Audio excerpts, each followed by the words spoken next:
Game day programs here. Today's game, today's lineup. Go get your programs here.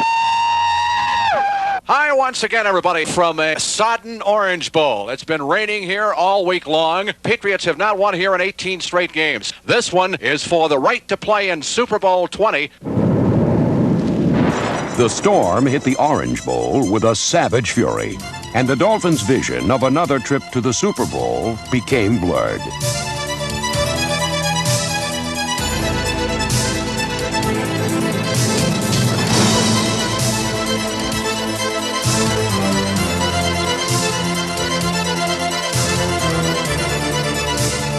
The Patriots stole Dan Marino's thunder, and ultimately, the Dolphins could not weather the challenge of the eventual AFC champions. Perhaps the most disappointing aspect of Miami's first ever conference title loss was that the team would not be able to fight back, for fighting back from defeat was a trademark of the 1985 Dolphins. Last year, Miami won their first 11 games, but 1985 saw them lose their season opener to Houston. Even in defeat, Don Strock's efforts signaled that the Dolphins were a team that simply didn't know how to quit.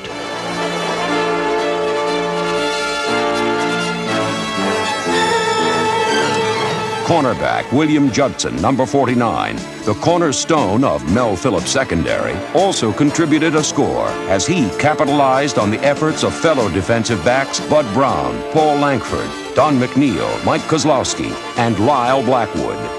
The Dolphin defense exhibited hustle and heart, qualities that characterized the entire squad.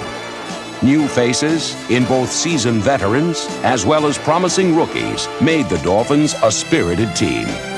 And possessing the finest quarterback in professional football continually enabled Miami to extract victory from the jaws of defeat. In 1985, the Dolphins overcame obstacles and remained one of pro football's most exciting and successful teams because of their unique ability to fight to the finish.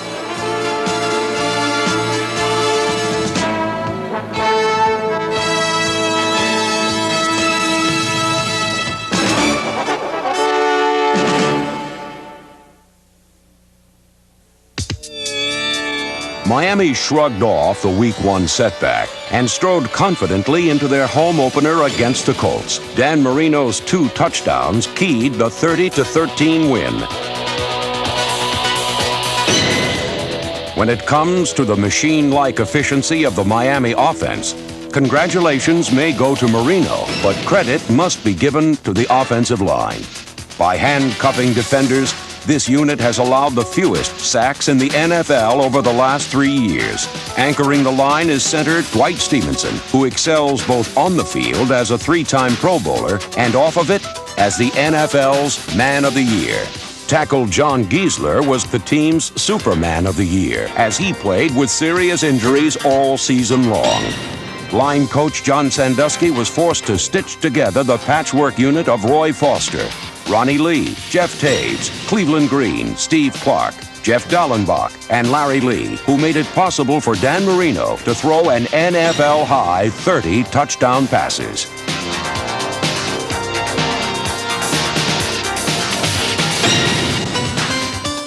When the Dolphin linemen weren't shutting the door on pass rushers, they were opening lanes for Carl Tassett's running back corps, which featured Tony Nathan, Joe Carter, and Woody Bennett, number 34. Bennett also doubled as a bruising blocker and was the catalyst for this Tony Nathan touchdown. Through the first 3 weeks of the season, the line did not yield a single sack. Such consistency enabled the offense to score a club record 31 second-half points against visiting Kansas City. It was a day for firsts, as rookie Ron Davenport made his end-zone debut, while Chuck Studley's defenders recorded their first shutout in 26 games. Led by Doug Betters, number 75, and Jay Brophy, number 53, Miami put the clamps on the Chiefs. The Dolphins certainly looked good against Kansas City, and they looked even better a week later when they produced their first ever win in frigid Denver, despite a chilly reception. It was billed as a duel between Marino and Elway, but retiring defensive line coach Mike Scarry sharpened his troops and unleashed Mac Moore, George Little, Bill Barnett, and Kim Bokemper, number 58.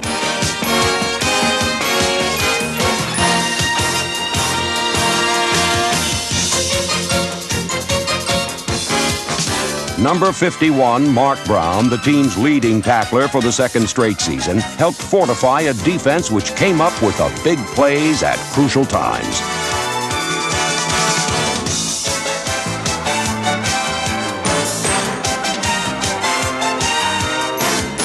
The Denver defense wasn't as successful in containing Marino, who passed for 390 yards, including this 73-yard completion to Tony Nathan, and 3 touchdowns. Third down and 6. Marino deep drop. Pass across the middle. It is caught. This is going to go. Net Moore. 69 yards. Moore got in behind Dennis Smith, the safety, and then the old man outran him. While the Dolphins eventually lost the lead, they kept their cool, and Marino delivered a blast more potent than a Rocky Mountain avalanche. 3rd and 8 from the 46. Back he goes. Looks and fires. Man open. Caught by Heflin. Shakes the tackle. 30. Got it at 25. He's going to score. 10. 5. Touchdown for Vince Heflin. And that's the first touchdown in NFL for ETs. Vince Heflin's touchdown sealed Miami's victory. The following week, in a rematch of last year's AFC Championship game, rookie running back Lorenzo Hampton capped off a last-minute rally with his first pro score to give Miami a 24-20 win. After 2 consecutive come-from-behind victories, the Dolphins were finally blinded by the light in a prime-time spectacle against the Jets. A hit show that had produced 7 straight wins closed abruptly. Fortunately, a casting call had brought in 2-time Pro Bowler Hugh Green to boost Bob Matheson's linebacking core. They felt that I had added a lot to the game, and they felt, basically, hey, we're on our way, let's go, let's play, let's do a lot of different things. We got a person that we feel that can help us, that one person that we needed, and let's win. Green, number 55, immediately made his presence felt and notched 5 sacks.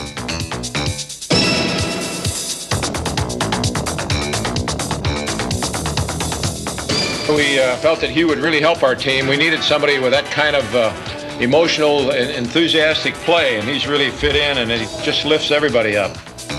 In Week 7, Green welcomed his former team to the Orange Bowl in a rather discourteous manner. But it was up to another Dolphin newcomer to salvage a win in a game that went down to the wire. Revés can turn out to be the hero of the night. Here's the snap, step down, the kick is up, he's got the distance on it, it is score! Revés gives the Dolphins what turns out to be a win, 41-38. Fuad Revés and punter Reggie Roby, who boasted the second-best average in the league, gave the Dolphins their finest kicking tandem in years. On special teams, strength coach Junior Wade has helped develop a fine nucleus of Clinton Jim Jensen, Mike Smith, Robin Sendline, Tom Vigorito, Alex Moyer, and Robert Sowell. Whether recovering fumbles or onside kicks, this unit was as opportunistic as it was enthusiastic.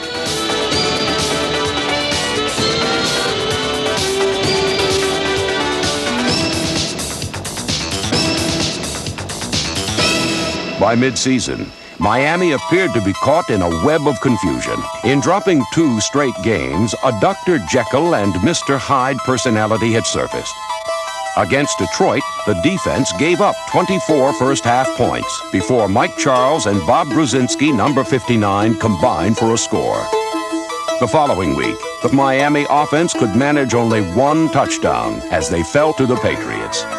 The Dolphins were reeling on the ropes with a 5-4 record, 3rd in the division. A team accustomed to the role of favorite found itself in a different position. To win the AFC East, it would take a fight to the finish. Facing a critical rematch with the division-leading Jets, the Dolphins did turn to a pint-sized person to provide them with the proper therapy. Mark Duper returned to the starting lineup and showed no ill effects of the broken leg which had sidelined him for 8 weeks. The old Dolphin Lightning was striking opponents once again. Marino drops straight back to throw. He's looking deep. He's got Duper down there. He's got it. 30, over 20, 15, 10, 5. Touchdown, go! Nothing wrong with Duper. He's running with his old abandon. Really never hesitated to turn it loose today. With just over a minute remaining in the game, the Jets took the lead, but the Dolphins weren't down for the count just yet. 49 seconds, one timeout remaining. They trail by 3. All the receivers are in as they go to the shotgun once again. The whole season perhaps imbalanced here. Here is Marino back to throw. He's going deep. Got a man down there. He's got a touchdown! Oh, ho, ho! Mark Duper! What a great catch by Duper! Marino was back on the mark, and that signaled the turning point of the Dolphin season. Against the Jets, Duper set a club record with 217 receiving yards, and his return also paid immediate dividends for Mark Clayton, who'd been a victim of double teaming during Duper's absence. Clayton actually took enough pounding for himself and Duper. But number 83 still managed to total 70 catches for 996 yards. David Shula's receiving corps also included outstanding performances by veterans Bruce Hardy and Nat Moore, whose receptions led to a Week 11 win against the Colts. Tight end Dan Johnson's touchdown keyed the Dolphins' victory in Buffalo a week later. 2 straight victories stoked the fires for the main attraction of the season, a Monday night showdown in the Orange Bowl with the only undefeated team in pro football. Dolphin pride was on the line as Miami sought to protect its place in NFL history as the only team to produce a perfect season. Strategy was set. Forces were mobilized. The battle had begun.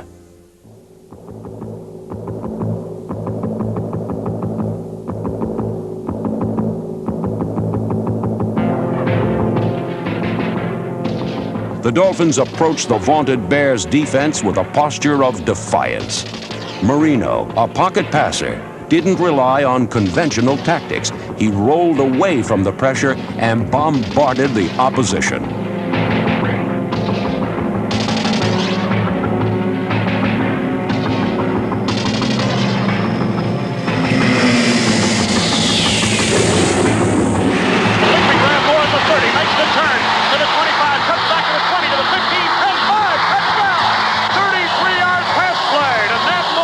This was the Dolphins' most complete game of the season. Offense, defense, and special teams operated at peak efficiency.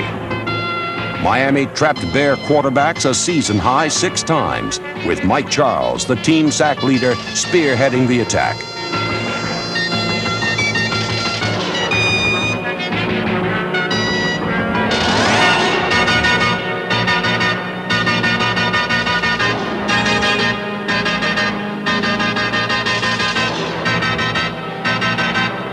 William Judson and Glenn Blackwood, Miami's interception leader, produced key steals. To top it all off, Miami got the bounces too. From the 42. Here's the snap. Back he goes to throw. Under pressure. Ball is deflected in the air. Wait. 20, 15, 10, 5. Touchdown, Miami. They're looking good. With a 38-24 victory, the Dolphins became the only team to beat the eventual world champions in 1985. Against the Bears and throughout the season, much of the Dolphins' success was a reflection of their quarterback. Miami's fight-to-the-finish philosophy was embodied in a streetwise, tough kid from Pittsburgh, a player who combined equal parts talent and tenacity. no one in pro football threw for more completions, yards, and touchdowns. Dan Marino was a speed reader of defenses who possessed the cool confidence to throw from anywhere to anywhere.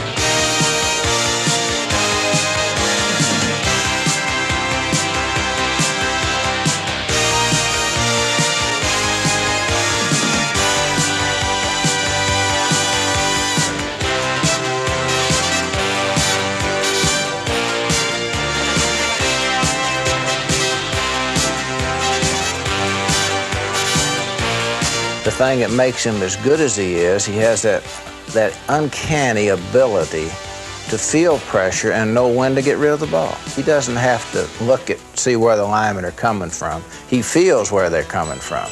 And so just about the time you think you're going to get to him, he lets the ball go. And therefore, he defeats strong rush because of that ability. And I think that's the greatest ability he has. His perception of whether a man is open or not may be a lot different than anybody else's. His idea about what it takes to get the ball to a receiver is obviously a lot different.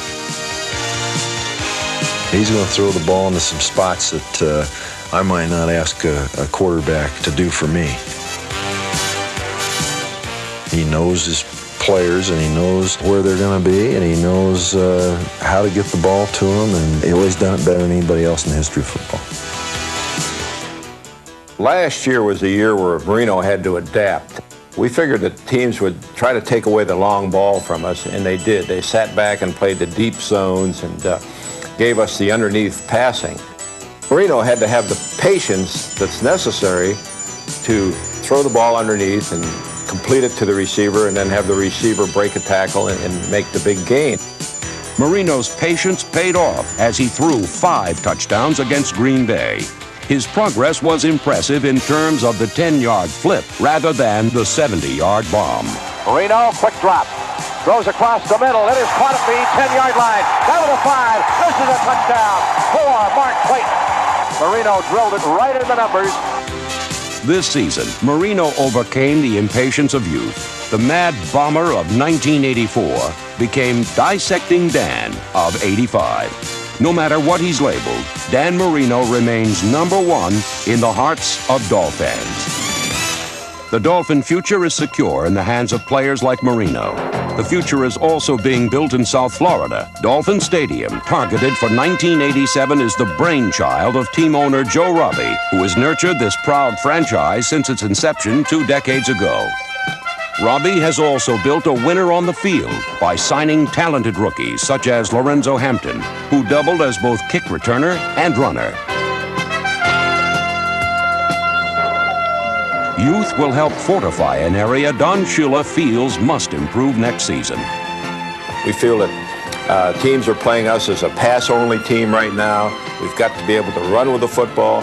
We've got a young back that we think is going to be the answer in Ron Davenport.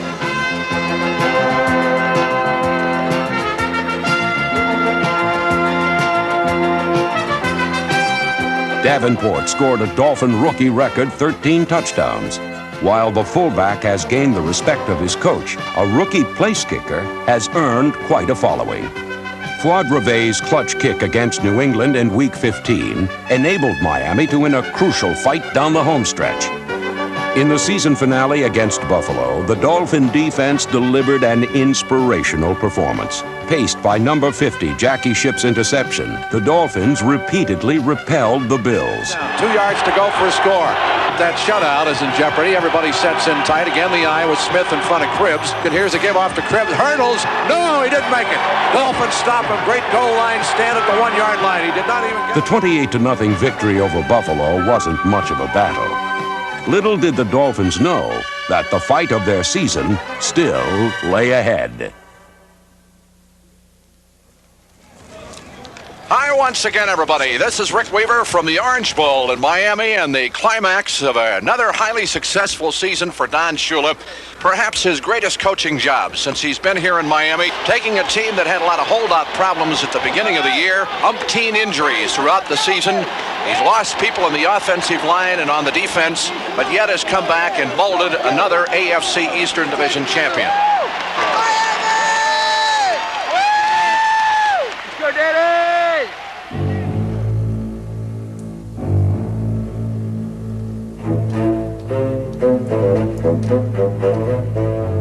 The Dolphins were a team that lived by the long pass, and against the Browns it was this tactic which nearly killed them. Better luck next time. This game was supposed to be a cakewalk for Miami, but it threatened to become a blowout by Cleveland. By the third quarter, the Dolphins were on the short end of a 21-3 score. Only one team in playoff history had rebounded from a greater deficit. With renewed determination and the confidence that no lead was insurmountable, Dan Marino directed the Dolphins on the long road back. TD! 6 points! TD! TD! Come on, TD! Come on!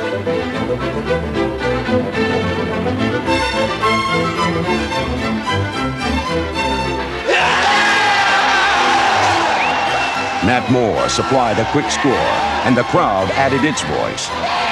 Facing a rookie quarterback who was coming apart at the seams, momentum shifted toward Miami. It was up to the Dolphins to sew up the holes in their defense and shut down the Cleveland attack.